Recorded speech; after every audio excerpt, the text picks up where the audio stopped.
My name is Piper Kennedy and welcome to my channel. Today I'm going to talk about how I do my character building. So last week I talked with you about ideas, and where I go from there is straight into character building because most of my ideas come from very vivid scenes. I can picture it in my head. It's usually about 3 seconds of a scene and then it's gone. And that's what I have to build from. I use two main things for that. I use a character sheet that I built it myself, and I use Pinterest. If you're interested in the character sheet I use, let me know, but I'll tell you the three main things I use other than just like character descriptions. And then for Pinterest, I go there to find better scene characteristics or more detailed characters through like actors and models and things like that. So the first thing that we're going to do today is I'm going to show you a picture I found off of Pinterest. Here. This is the girl that we're going to be using in our character building today, and I pulled a random name out of my ass, and her name is going to be Caitlin Murphy.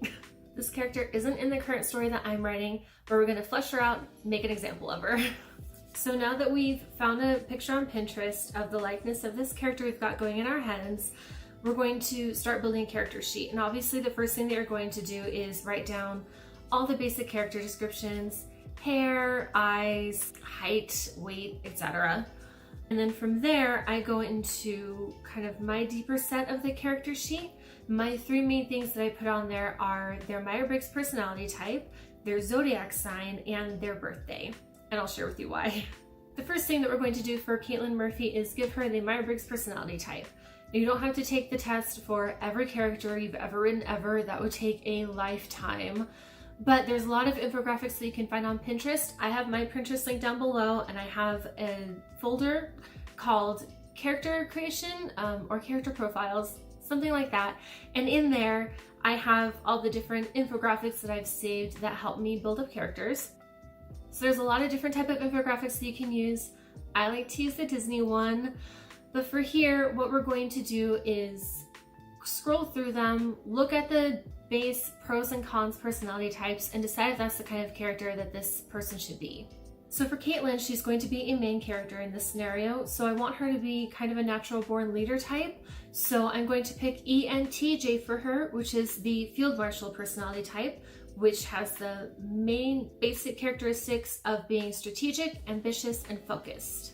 So the next trait that we're going to pick is her Zodiac sign.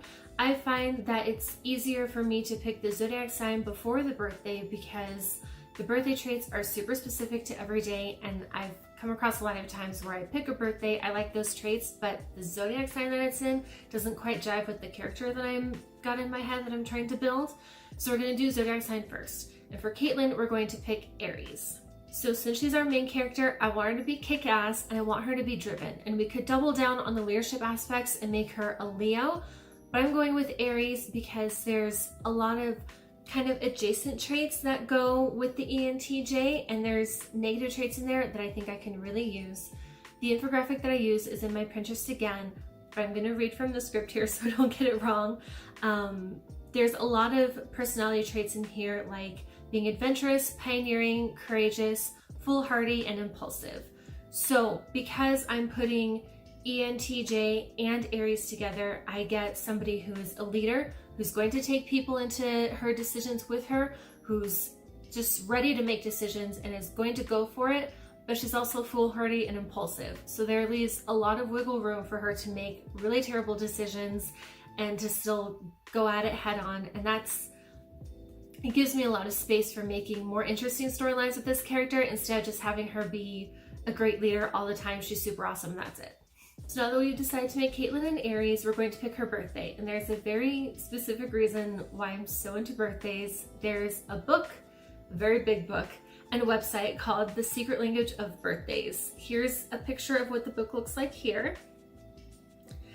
I just use the website. It's super handy, super quick, and I don't have to go flipping through the 365-page book every time.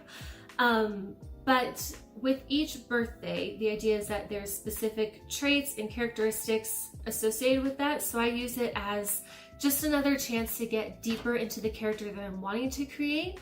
And it helps guide my decisions for that character just a little bit more. It gives me more to pull from. So since we've already decided to make Caitlin an Aries, I can only pick days between March 21st and April 20th, which doesn't seem like a lot, but once you start clicking on every birthday in the website, it gets pretty tedious pretty fast.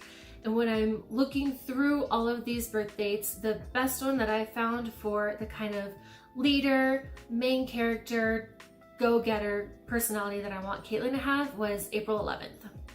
So April 11th is the day of the policymakers. Very sexy, I know, but that title doesn't matter so much as the descriptions below it, which is decisive, diplomatic, and resistant. Once you put all of these traits together, the ENTJ of being the field marshal, being an Aries, and having the birthday of April 11th, all of these combine to make a very strong character, a good leader, very diplomatic, very decisive. And with that kind of character, it gives me a lot of room for her to just get into situations and throw herself in there and be ready.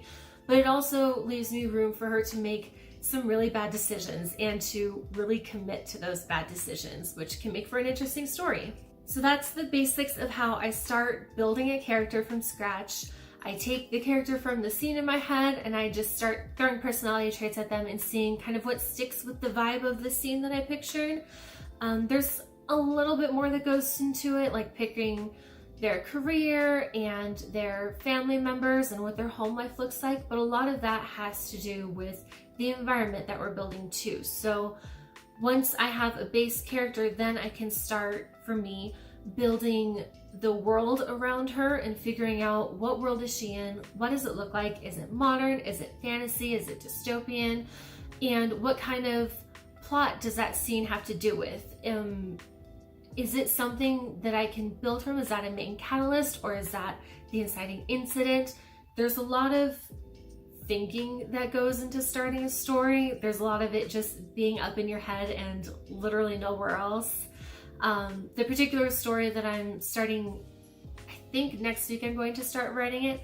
I've been thinking about it for over a year, and I have random notes in my random notes notebook, because for a lot of writing, it's not just, for me, it's not just sitting at a desk and here's the plot, here's the characters, here's how it's going to happen, I've planned everything out and this is exactly how it's going to go.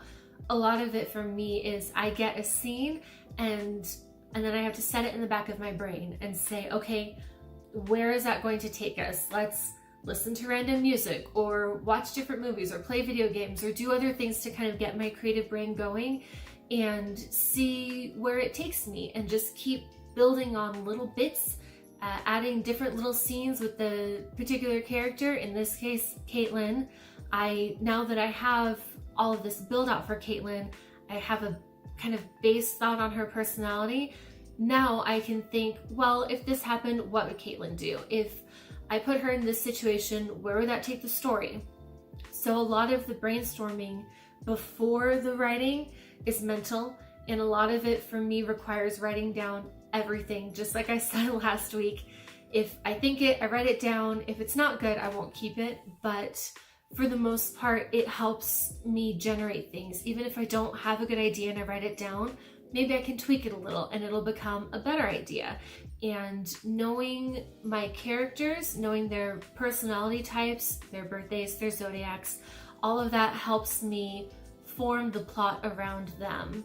So if I have a random idea and it doesn't quite work, what if I throw Caitlin into it? What does it look like when I transform that scene with the actual character that I've started to get to know?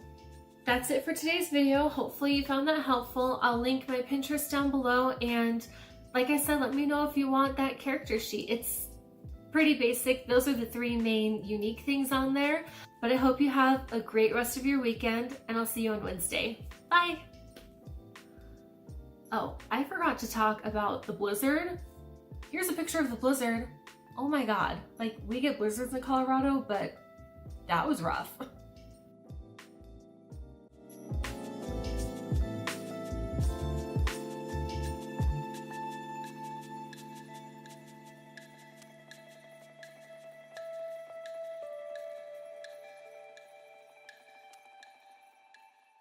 Myers Briggs personality type, and the kitty. This is Tess.